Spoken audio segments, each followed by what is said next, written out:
What up? I'm finna talk to y'all about a couple of things that's been on my mind. Tractor. Let me stop playing. But I'm finna just tell y'all why a life without God is pointless. Now, this ain't something that I just concluded. It's in Ecclesiastes. It's in multiple books in the Bible, and I've experienced it. Plus, I've had conversations with people, who God kind of just sent along my path, or I was sent along their path to just tell them, and it kind of reminded me of when I was like in that mindset, and I was just kind of lost, and people were trying to tell me about the gospel, and I was trying to tell them, well, every other religion is just this and that, and everybody has their own truth, and it's not true. I'm gonna keep it real. Somebody who was in that stuff, from somebody who was like deep in that stuff, I can tell you it's not true. Jesus is the only way. He's the truth. He's the way. He's the life. Literally, you can't, like he said, you cannot come to the Father. You cannot come to the Father any other way except Jesus Christ. And in that way, you have to accept him into your life. And from the outside looking in, it looks like I'm knocking on your front door on some Jehovah Witness, like, hey sir, can you check out this pamphlet? I'm not trying to make fun of Lord forgive me, but that's basically what people think I'm trying to do, when I'm really just trying to allow you to be free. Not me allowing you to be free, but I'm trying to lead you to the Creator. He's leading me to lead you. You know what I'm saying? But when I talk to these people, man, it's like they're not telling me something that I haven't heard before. All the stuff they spitting, I used to say this, and I heard it from other people. You know what I'm saying? It's nothing new to me, bro. I'm gonna keep it real. All that stuff that they can say about the spirituality and all these, man, I done been there and done that, bro. Listen, that's why I'm not fazed by what they be saying, bro.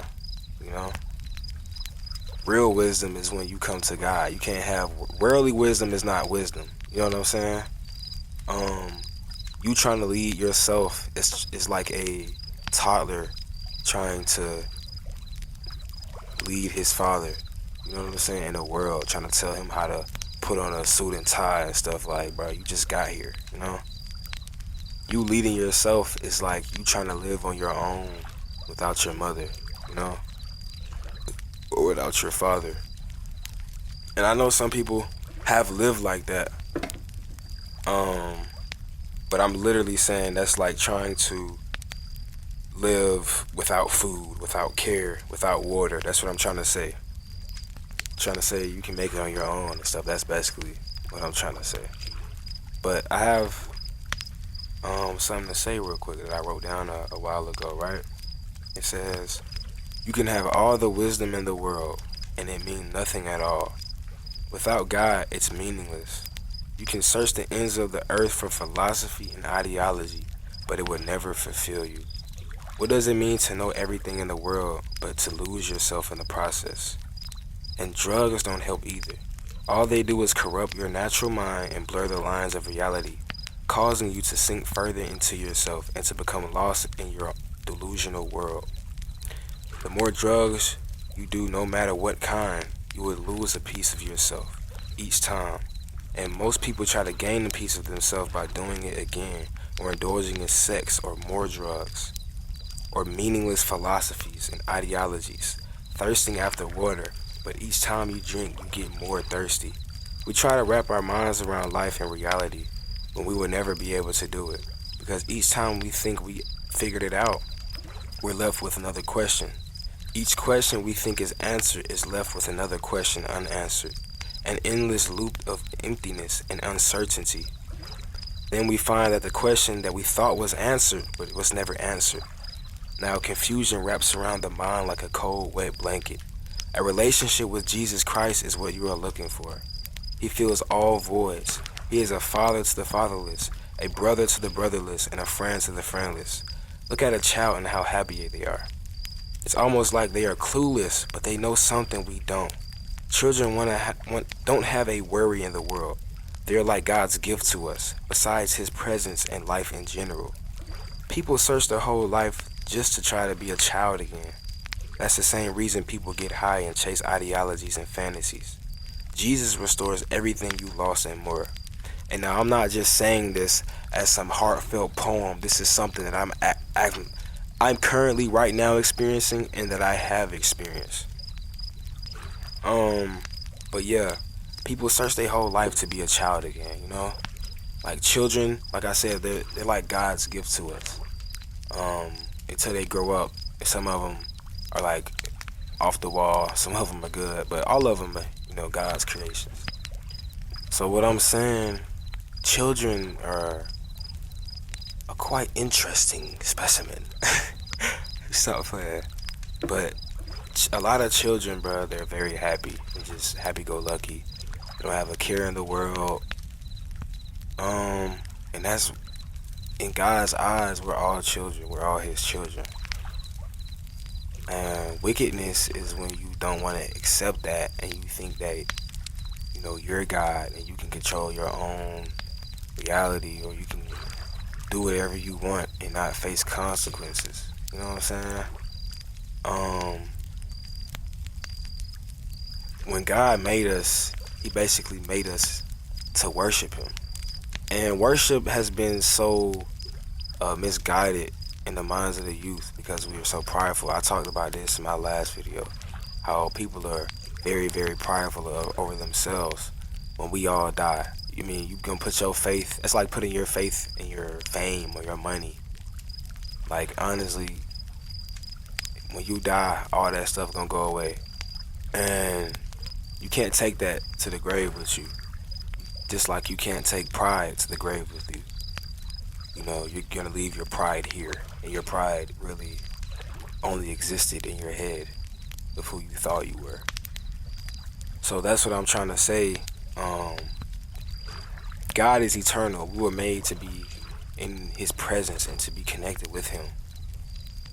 And when we try to disconnect from Him and put our faith in these things of the world, it's like you're putting your faith in the creation rather than the Creator, And you lose a piece of yourself.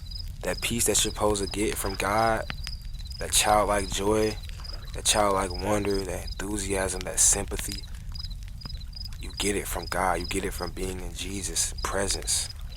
And He restores that. So I'm telling you, bro, like I'm a living testimony. I'm a walking testimony. This is why people's hearts grow cold. The same reason, because they turn away from God. And people try to get their heart warm again by doing things, If it's not drugs, it's fornication and phonication, because folk be on the phone and I still be on the phone too. I can't even count. A lot more things, But yeah, people try to get that warm feeling that everything is okay. But when reality hits them, boom. They're like, oh my God, I'm a wreck. I'm an emotional wreck, That's why you gotta put your faith in God, because He's eternal. And yes, He is real. Very, very real. He done showed me, I'm gonna keep it real with you. He's more real than any of us combined. You put your faith in Him, bro, can't fail.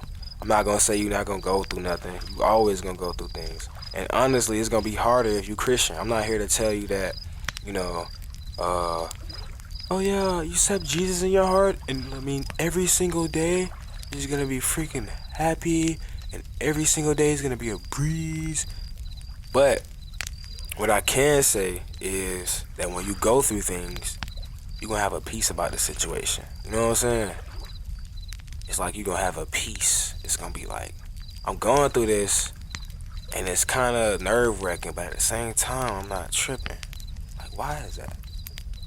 It's because Jesus got you. You done surrendered your heart to Him. And that's another thing about surrenderance. You have to surrender your heart. It's an act of what you would call a sacrifice, I'm not into all that crazy stuff, but I'm gonna tell you right now that when you surrender your things that you hold dearly to on this earth to God, He gives you a feeling that that thing that you surrender cannot give you. You know what I'm saying? And that prayer is an act of surrenderance because your flesh does not want to be in God's presence. Because God's presence means that your flesh has to die, whether it's temporarily or it's permanently. Because you cannot go to God's presence. You cannot see God's presence. You cannot be in His presence without dying. Like, I'm talking about physically, like right next to Him, like you see Him, you have to be dead to even see His face. You know what I'm saying? So that it applies with us physically as far as us surrendering ourselves to God. So you have to do what you do, bow down, get on your knees and pray. And I talked about this in my other video, but I'm not gonna talk too deep on it. But that's why you have to surrender, because you can't. It's blockages, bro. You know what I'm saying? God is doing all this for us, bro. He created the seas and the water. All we have to do is be obedient. It's not that hard. I mean, it sounds hard. It's easier said than done, honestly. But after I say you get consistent with it, bro, He gonna make it to the point where it's gonna be easy. All you gotta do is keep praying, ask Him to help you with the things that you hurting with, the things that you can't do on your own. Tell Him, Lord, I ain't gonna cap. If you don't help me with this, Lord God, I don't know how I'm gonna get through this. You know what I'm saying? That's all you have to do. And one more thing, like, a lot of people turn away from God because they have been ridiculed and made fun of, and they have been a punching bag their whole life. Honestly, I can relate to that. I believe that's one of the reasons that in the past I had turned away from God. It was open doors that Satan, I guess, I allowed him to have access to, because I allowed these things to get in my mind, and that's how doors work. As soon as something happens, you have a decision to make. You can do this or do that, and that decision has an outcome. And that decides whether God's gonna be in the situation or you're gonna let Satan open the door. You know what I'm saying? Either way, it's gonna work out for God's glory and your good. I'm just saying how it works. But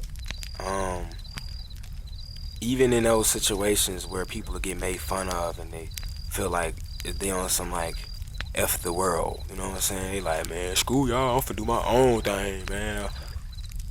That's why people end up selling their souls for fame and doing all this stupid stuff to get people to notice them, so they won't feel like a loser, because they don't even accept themselves. Because they don't want to feel like a loser. And all they know that if this person and all these people are calling me a loser, I must be a loser. So that means I have to prove myself to these people that I'm not a loser.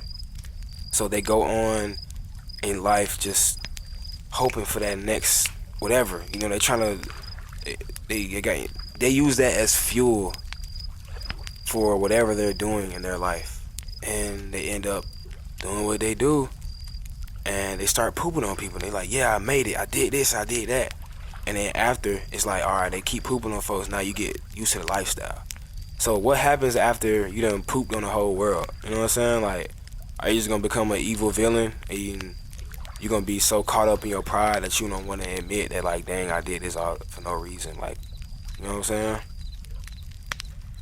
Are you gonna admit that you need God and that all the stuff you did was pointless? Or are you gonna turn into a villain and be, no, I ain't finna, like sitting on that evil chair, like, what's that one movie where bro was in the FBI and he was working with this drug dealer, and he was just the guy that was the drug dealer was like a butthole, or like this old man tried to come in and shoot him.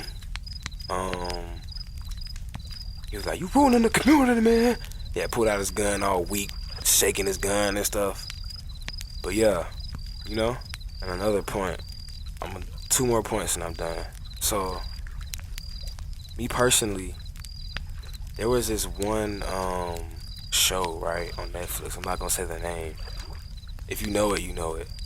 But it was about all these different animations and just a bunch of weird stuff.